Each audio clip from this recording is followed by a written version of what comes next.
Action!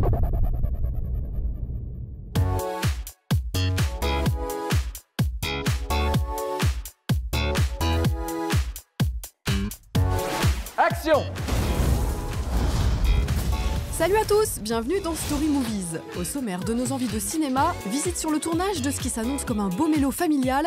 Je voudrais que quelqu'un m'attende quelque part avec Elsa Zilberstein, Alice Taglioni et Jean-Paul Rouve.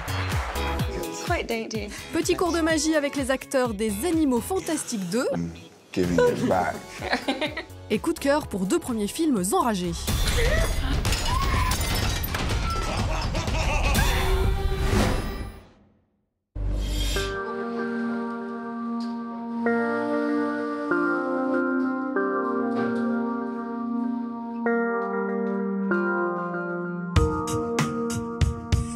Parfois, on va au théâtre et on se retrouve au cinéma.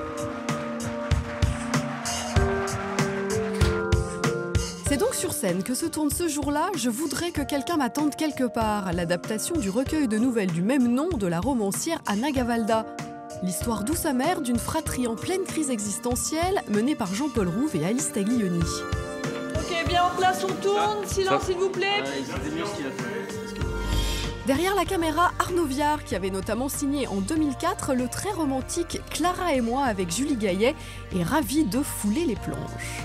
C'est magnifique de tourner dans un théâtre. Un théâtre, c'est un peu des lieux sacrés comme les églises, pour un acteur, pour un metteur en scène.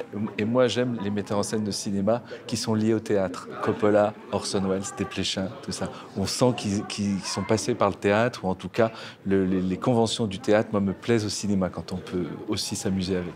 Tu me fais si je te vois, hein. Donc, tu me fais m'asseoir, je te vois. Quand tu veux, je ressors. Manu. Okay. Ouais.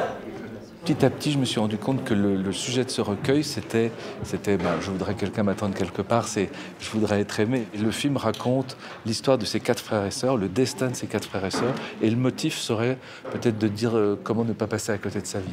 C'est un film qui est assez mélancolique. Oui, on essaye d'aller vers le mélodrame et en assumant ce genre de cinéma avec des références qui peuvent être Douglas Sirk, qui peuvent être Almodovar, mais aussi Jacques Audiard, parce que de battre mon cœur s'est arrêté, c'était un mélodrame quelque part pour moi, voilà. On y va? Ça risque de faire un clap. Attention à la scène. C'est moi. Non, je peux pas dire. C'est bon, quand vous voulez. Action! Alors là, racontez-moi ce qui va se passer dans quelques minutes. Jean-Paul, qui est le héros du film, le grand amour qu'il a eu 20 ans auparavant, c'est une actrice qui s'appelle Elena. Elle est devenue une vedette et lui n'a pas suivi ce chemin puisqu'il est devenu directeur commercial. Et elle joue au théâtre et il vient la voir. Elle salue tout le monde et on lui donne un bouquet et en remontant, elle tombe sur toi. Et tout le monde sera debout. Hein. Et la comédienne, c'est Elsa Zilberstein. Sauf que pour des questions de planning et de découpage, Jean-Paul Rouve doit tourner la scène sans sa partenaire. Pas si évident quand il s'agit d'échanger un regard plein d'amour.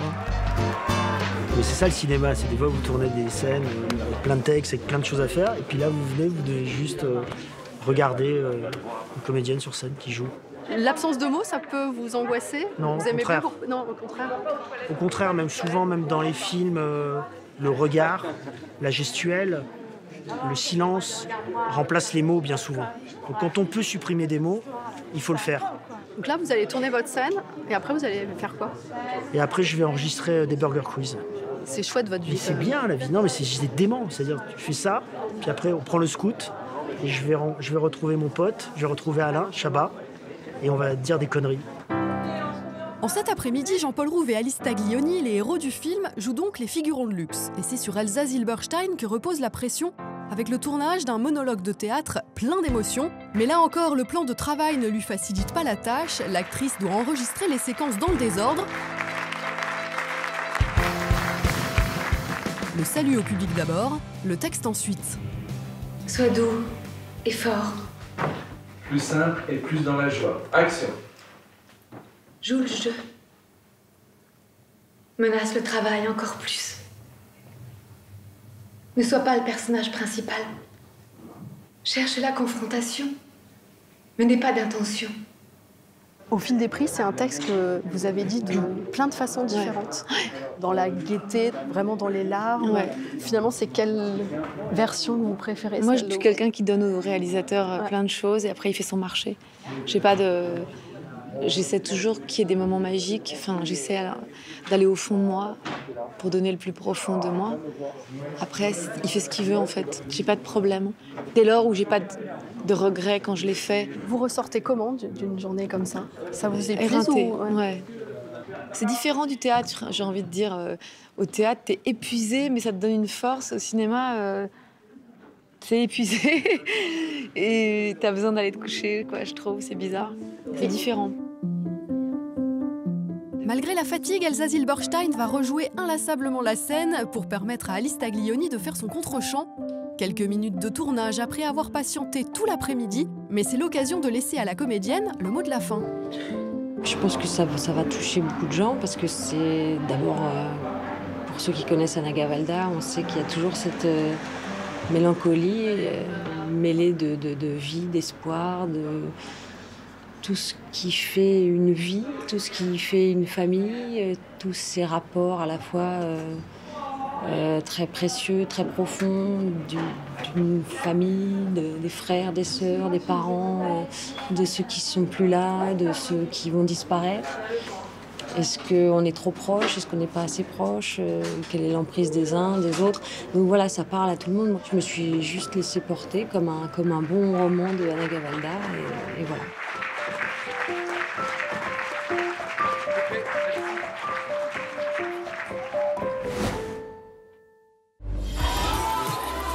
Depuis 20 ans, c'est la même ferveur.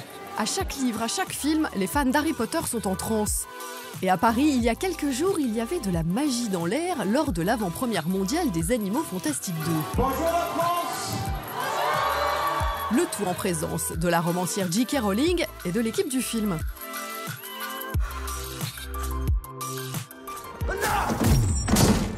Alors, à la perspective de rencontrer une telle bande de sorciers, on a 10 ans d'âge mental et on apporte sa baguette magique. It won't work. Yeah. Giving it back. I like it being used quite gently. He's got like a painterly quality. Jude's like an artist. Yeah. Well, I'm essentially a cop, you know, so I think of it like my pistol, you know, and In this film, he uses his wand to like hear things. He uses his wand to like blow things and reveal things. I think that might have been the best moment of my life. On rouvre son grimoire pour un petit rappel des faits. L'action des Animaux Fantastiques se déroule entre New York, Londres et Paris dans les années 20, soit plusieurs décennies avant les aventures d'Harry Potter. Dans ce second opus, Norbert Dragono, le dresseur de créatures, doit affronter Grindelwald, puissant mage qui veut imposer la domination de ses pairs sur les moldus, autrement dit les simples mortels. Join me. Or die. Scénarisé par J.K. Rowling elle-même, à nouveau mis en scène par David Yates, le film va combler les fans tant il révèle des secrets sur des personnages emblématiques, du serpent Nagini au professeur Dumbledore, incarné ici par Jude Law, et ils seront captivés par ce nouveau méchant Grindelwald aussi charismatique qu'effrayant, campé par un Johnny Depp à nouveau au sommet de son art. For I do not fight out of hatred. Magic blooms only in rare souls. Pour le reste, cette super production mêle avec adresse effets spéciaux époustouflants et noirceur assumée. How much challenging and how much rewarding is that to be actors in such a production? We were kind of nervous on the first film because we would sort of ask if we do this, is it too much? Does it look not? And then if you just have faith in the fact that the guys doing the vis effects, like whatever you do, they will make it look brilliant. So you can do you can just throw something away or you can get really into it and it kind of always ends up looking quite magnificent. Yeah. No matter how you imagine the physics, once you go watch it, you never match the spectacle of what it actually is. So that's why I try to keep all my CGI imagination work kind of loose. You don't suffer from motion sickness, do you? I don't do well on boats. You'll be fine. It's a lovely marriage of hybrid CGI with sets and elaborate puppets to help, and the puppet masters acting like the creatures. making the grunts and growls. And so they really help you out. I think the real work is about just focusing on keeping it human, because it's very easy to get overwhelmed with the world, you know, and that can be distracting, so you have to just keep it Not honest. freaking out. Yeah, seriously. Fantastic these. And also David Yates, you know, the environment that he creates on the set is incredibly intimate. Yeah.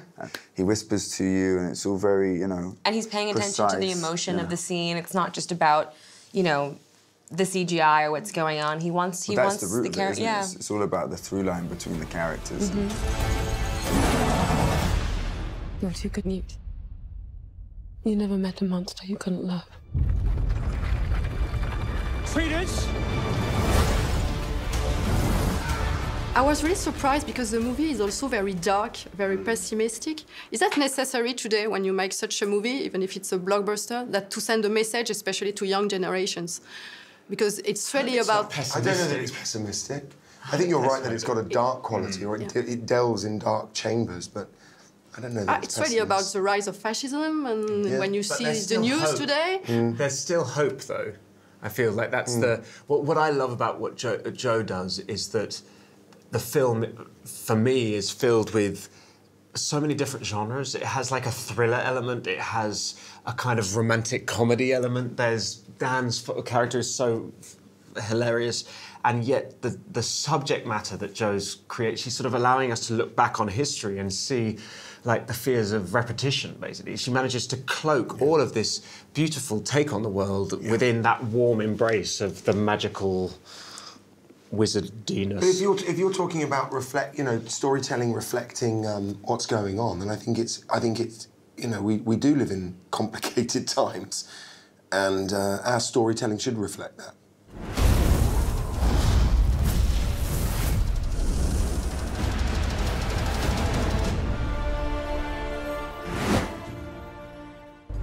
Oh, ho trovato il modo per farti entrare.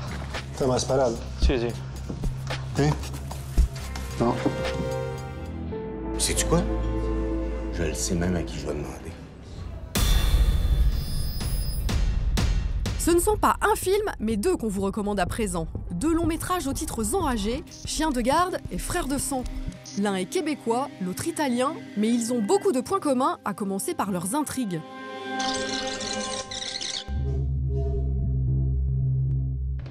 On commence avec Chien de garde, l'histoire de deux frères qui servent d'homme de main à leur oncle, un malfrat, tout en tentant de maintenir à flot leur famille dysfonctionnelle à souhait.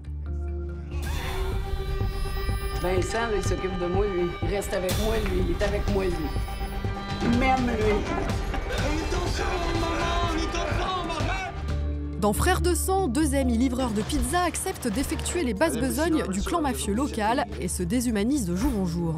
Noi adesso, senza volerlo, le abbiamo fatto un favore immenso al clan dei Pantano. Avete ammazzato un infame. Intensité, violence, énergie du désespoir, Chien de garde et Frères de sang ont un autre point commun, ce sont des premiers films. On doit Frères de sang à des jumeaux, Damiano et Fabio D'Innocenzo. Chien de garde est l'œuvre de Sophie Dupuis, réalisatrice québécoise encensée par la critique dans son pays.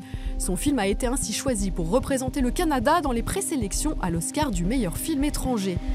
Des trentenaires qui impressionnent par leur écriture, leur mise en scène au plus près de leurs personnages et leur direction d'acteur.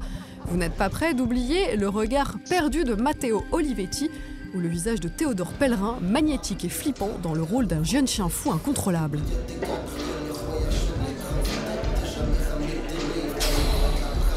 Des acteurs qui incarnent le mal-être, voire le déséquilibre psychique d'une jeunesse bien endommagée. T'as qui Verdun? T'as nous Verdun! Si le cinéma italien n'en finit pas de raconter la mafia, on a moins l'habitude de voir un film décrire le milieu criminel québécois. Mais qu'il s'agisse des frères D'Innocenzo ou de Sophie Dupuis, tous refusent de styliser la violence de ces zones périphériques parfois ignorées par leurs collègues réalisateurs. Le quartier Verdun de Montréal d'un côté, Torbella Monaca, le Bronx de Rome de l'autre. Une façon peut-être de raconter leur pays autrement et de marquer les esprits avec deux films coup de poing. Tu n'aurais pas quelque chose à nous annoncer par hasard? La famille va s'agrandir. Oh, génial. Oui. La semaine prochaine, de l'émotion, des larmes, du sentiment, bref, du cinéma qui nous remue. Ah bon, mais qui? Grâce à Jean-Paul Rouve, et oui, encore lui, José Garcia et Ludivine Sagné, mais aussi Vincent Lacoste. Alors sortez les mouchoirs. Je pense qu'on va réussir à supporter. Tous les jours? Tous les jours. Salut!